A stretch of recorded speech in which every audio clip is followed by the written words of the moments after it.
Urgent. Life and work to become easier for 1 million Tajiks, Putin and Rahmon sign a landmark agreement.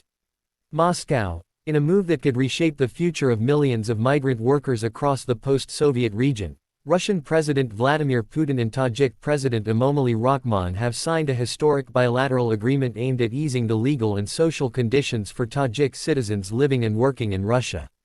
The announcement, made after intense negotiations in the Kremlin, has already sent waves of optimism through migrant communities and stirred geopolitical discussions across Central Asia.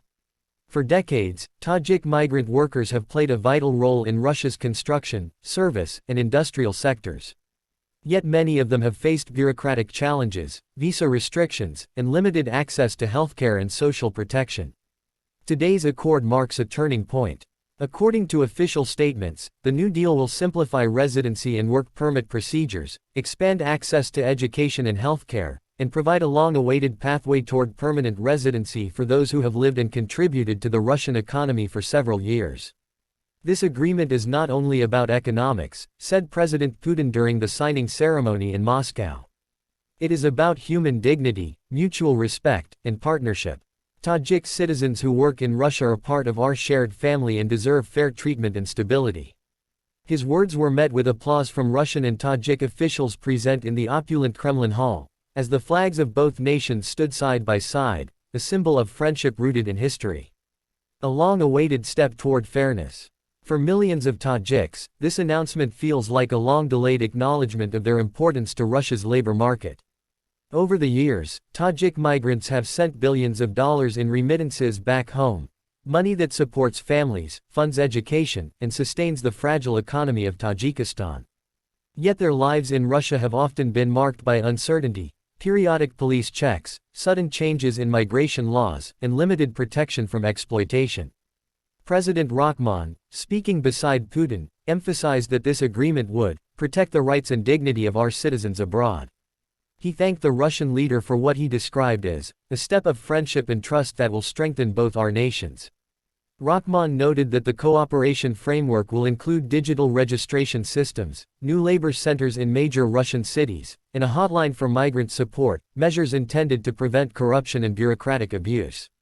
Inside the agreement, what changes? Under the newly signed pact, Tajik citizens will enjoy an extended duration for their work permits, reducing the need for frequent renewals. The process of obtaining legal residence will also be streamlined, allowing qualified migrants to apply through a simplified online platform.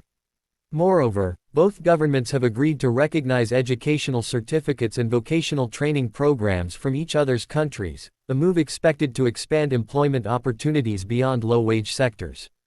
Another key provision ensures that migrants' children will have access to Russian schools and healthcare services, ending years of uncertainty for thousands of families living in limbo. This is a major humanitarian step, said Russian Labor Minister Anton Kotyakov. It reflects our commitment to fairness and integration. These workers build our homes, roads, and infrastructure, they deserve respect and stability. The Kremlin also announced that new training programs will be launched to help Tajik workers adapt to Russia's labor laws, safety standards, and language requirements. Joint cultural and education centers will be established in Moscow, St. Petersburg, and Yekaterinburg, promoting Russian-Tajik friendship and helping migrants integrate more smoothly into society. Economic and political implications. Economists note that the deal is not only a humanitarian gesture but also a strategic necessity for Russia. The country is currently facing a severe labor shortage in multiple sectors due to demographic decline and the ongoing geopolitical situation.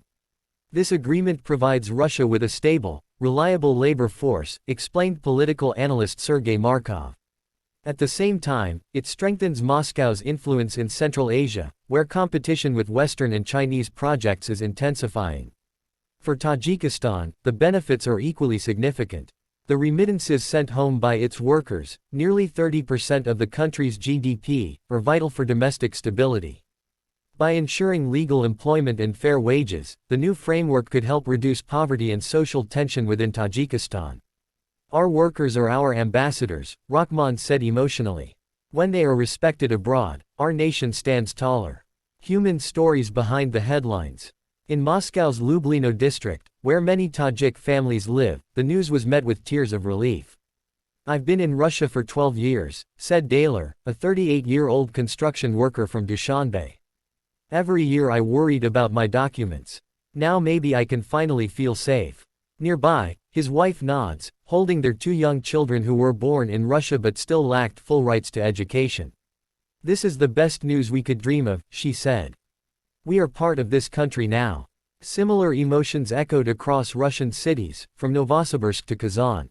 Telegram channels popular among migrant workers were flooded with messages of hope and gratitude. Finally, someone thought about us, wrote one user. We work hard and just want to live in peace. Regional reactions and broader strategy. Analysts view this development as part of a broader Russian strategy to solidify alliances in Central Asia. In recent years, Moscow has faced growing competition from China's Belt and Road Initiative and Western diplomatic efforts in the region. By improving ties with Tajikistan, a key partner in the Collective Security Treaty Organization (CSTO), Russia reinforces its role as a guarantor of stability and development. In Dushanbe, the news was greeted with celebrations.